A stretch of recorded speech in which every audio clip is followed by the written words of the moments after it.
Tony, she said, you got to take me to the emergency room. Well, I really didn't know I don't know, she was in this dream. And then I realized she wasn't. I woke up and she was sitting there and she spoke again. And I could tell by the urgency in her voice that it was for real. We needed to go to the hospital. And we jumped in the car.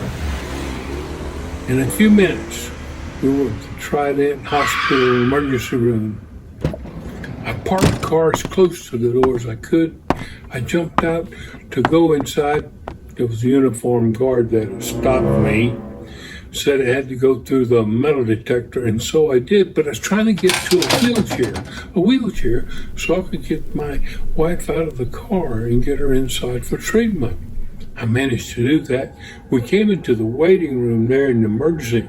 Nobody was there. After all, it's 2:30 in the morning, you know. There was a couple guys behind the desk. One of them had on a uniform like a security guard. And the other one, I think he was the biggest man I'd ever seen. I think he would make a center on an NFL team look small. Big guy, huge black beard, black skull cap, arms that looked like they were about that big, and had tattoos on them that looked like hieroglyphics from an Egyptian tomb or something. You could barely see him next to his very dark skin, but he was very helpful in getting information, and soon he touched the button and the buzzer on the door opened and we went right in for treatment. We were there just a few minutes before the doctors and nurses started ascertaining my wife's condition. She had had a reaction to some kind of medicine during her recent surgery, and she was in a relapse of it.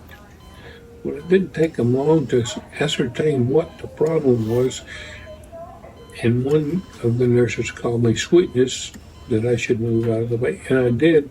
And I said, oh, by the way, I left my car right at the door. Should I go and move it?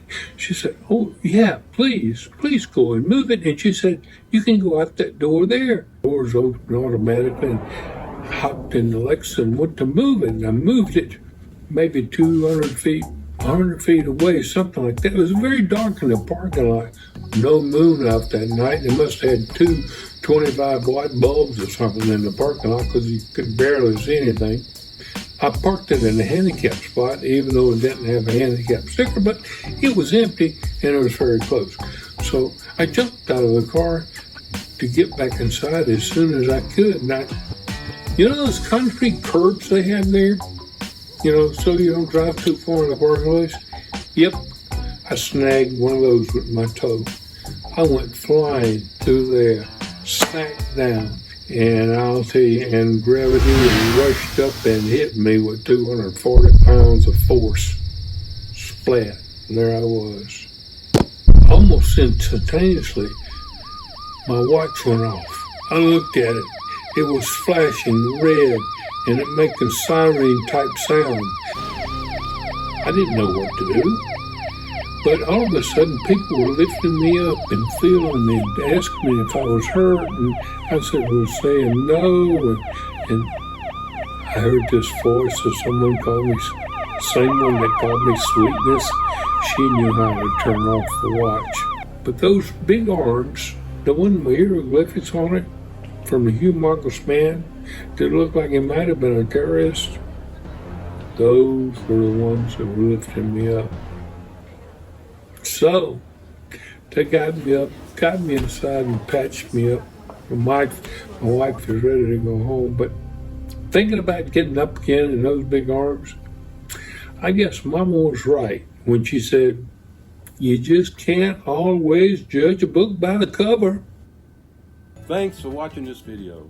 Don't forget to subscribe and share the video with your friends. A thumbs up helps my channel grow too.